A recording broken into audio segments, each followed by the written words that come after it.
Alright guys, welcome back to another operaomnia video where we are going to talk about boss rush number 3. We're going to go through each of the boss waves in this upcoming boss rush via the infographic that was provided by Rem from DB. So shout out to them for providing this information when this first released in JP operaomnia. We're going to go through each of the waves. We're going to look at what you have to do to be able to control the Leuphenia Orb. I'll throw a few tips here and there, but mainly the big thing about this boss rush is going to be the final boss in wave number 4, because there are 4 waves in this boss rush, because the last boss has a lot of shenanigans that you have to put up with. But I'm gonna give you guys a big tip that I highly recommend to make this fight, at least the last wave of boss rush number 3, much easier. I will let everybody know what I did to be able to tackle against this upcoming boss rush. So as always, if you do enjoy the video, make sure to hit that like button, subscribe for future content. Let's go ahead and jump into it. Let's talk about boss rush number 3. So the first wave is going to be up against 2 crust beetles, the bosses from Rosa's Lost Chapter. Now with this boss rush, one thing to know is that if you are planning to bring any Imperial / enchanting units, you are not going to enjoy this boss rush, because all 4 bosses in this upcoming event are immune to debuffs with elemental resist down effects. So even if you bring somebody that does enchant or does imperil or do any of that sorts, you will not be doing any type of weakness damage, because they will resist it whether it is framed or not. So with the crust beetle, they are not weak against anything, and at the start of the battle and at 80% of the HP or below, or 50% of the HP or below, they will hit you with 3 debuffs, and they will gain a good amount of brave. Now at the start of the battle is when the Leuphenia Orb appears, and it does not disappear, so it will be up for the entire fight until you defeat the crust beetles. And the Leuphenia Orb counter starts at 20 with a max of 25. To increase the Leuphenia Orb, which increases by 10, they have to take brave damage from a debuff, so any type of like sap debuff, any type of traps, etc, etc. Now shout out to Dissidiaoperaomnia, because they just released their own website and they provided in their own version of their infographics, they provided potential special counter helpers to deal with the Leuphenia Orb. So let's take example Gabranth. Gabranth will help you out with his debuffs. El Nash will prevent you from getting attacked once you implement that terror on the crust beetles. Trey just recently came out with his LD weapon, and with that trap from his LD weapon, it will count towards increasing the Leuphenia Orb.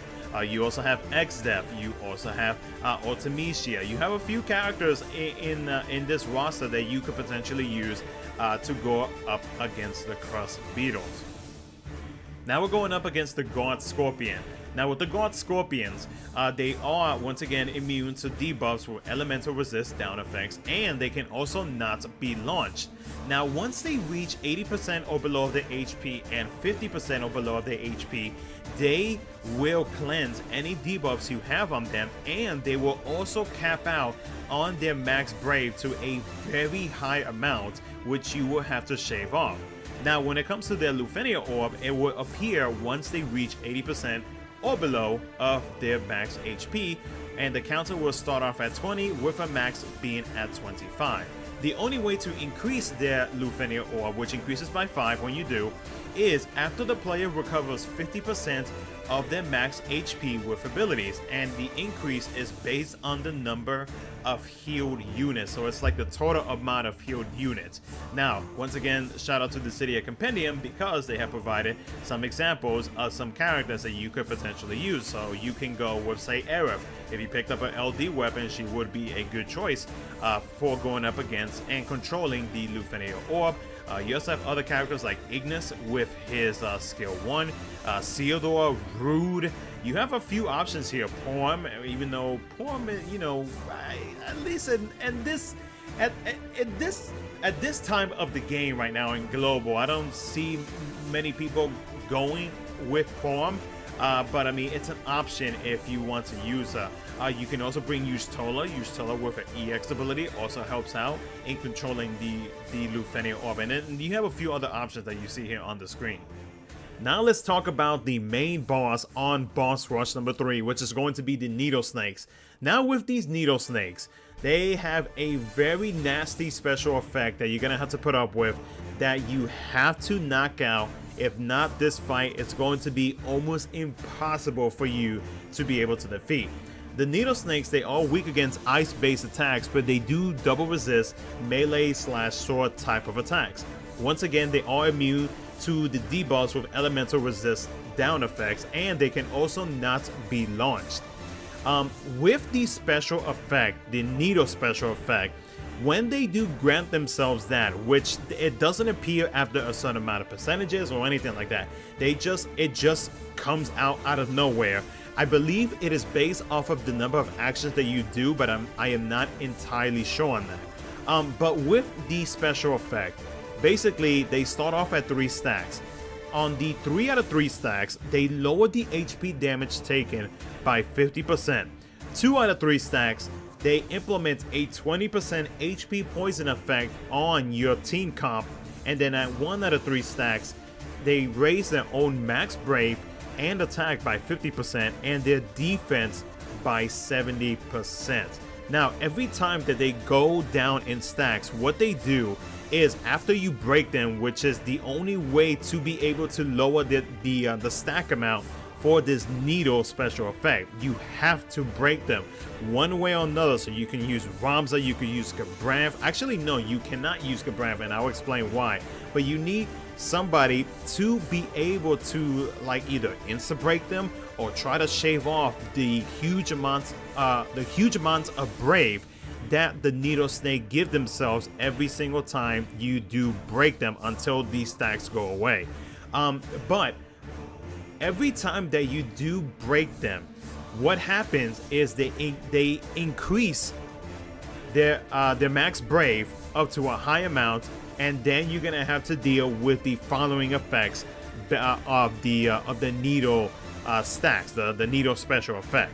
Now for the Leuphenia Orb, it appears at the start of battle and it does not go away. The only way to increase their Leuphenia Orb count is by inflicting them with a debuff. Now speaking of debuffs, there was one big tip that I need to let you guys know. Actually, there's 2 big tips that I need to let you guys know on this Leuphenia fight. One important thing is going to be related to debuffs. You do not want to give these snakes no more than 4 debuffs on them, and the only reason why is that if they get 4+ debuffs, the snakes, they go crazy and they cleanse themselves, and they give themselves a big stat boost, which is something that you want to avoid. So make sure that you only inflict 3 or less debuffs to make this fight a little bit easier. Now, this fight, with the release of this fight, Waka is also getting his LD ability, which I will talk about in a separate video. But because of his LD ability, it would make this fight a little bit easier. Actually, it would make this fight a whole lot easier because of what his LD ability does. But there is another way to make this fight easier, and it's something that I used myself when this first came out in JP. So if you switch over to the Dissidia Compendium website, the #1 character, my MVP against those annoying snakes, if you time out your attack, your ability correctly, you can make this fight 10 times easier. And believe it or not, I kid you not, I wish I would have recorded my gameplay, because I wish I had the VOD, because I live streamed this when this first released in JP. Setzer, who is a synergy character for this fight, I went in the last wave with a 0 out of 3 Setzer. My Setzer was not purpled, not maxed out, nothing like that. I went in with a 0 out of 3 Setzer, and his freeze ability basically makes it 10 times easier to be able to deal with that Needle special effect that they do. Why? Because it will prevent them from not allowing them to gain that big amount of brave every single time that you break them, meaning that since they cannot recover that big amount of brave, they will basically just stay at 0 or such a low amount that it will be 10 times easier for you to break them. So if you time out your freeze ability correctly, you can really make this fight 10 times easier. A good combo with if you decide to bring Setzer in this fight to take advantage of his freeze ability, is going to be him and Onion Knight. If he did manage to get Onion Knight's LD weapon when his LD NBT weapon came out a few months ago, it's going to make this fight so much easier. If you bring Ramza is another good option for this fight.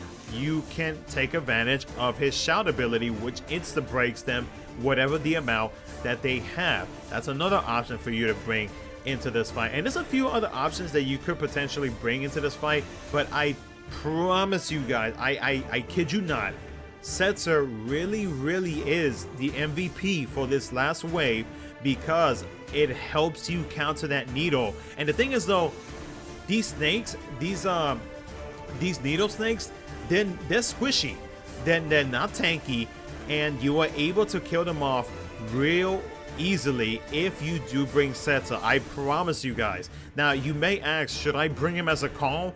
You could, but the thing is though, you also have, if you do bring him as a call, you have to find other means to get around with that big brave amount that these needle snakes give themselves every single time you break and their stacks start going down. So in my opinion, if you do have him built, or if you have his EX at least maxed out, and when I mean maxed out, just like straight maxed out, he's not purple or anything, then bring him to the final wave of this boss rush fight, because I'm telling you, I promise you, it will make this fight so much easier.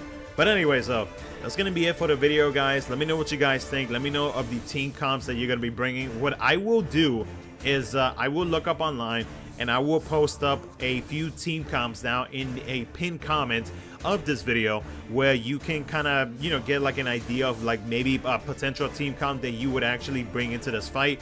But you know, again, you know, go with the information that I provided to you, and kind of like look at your roster and like kind of figure out exactly how it is, because you don't have to exactly copy what I find online.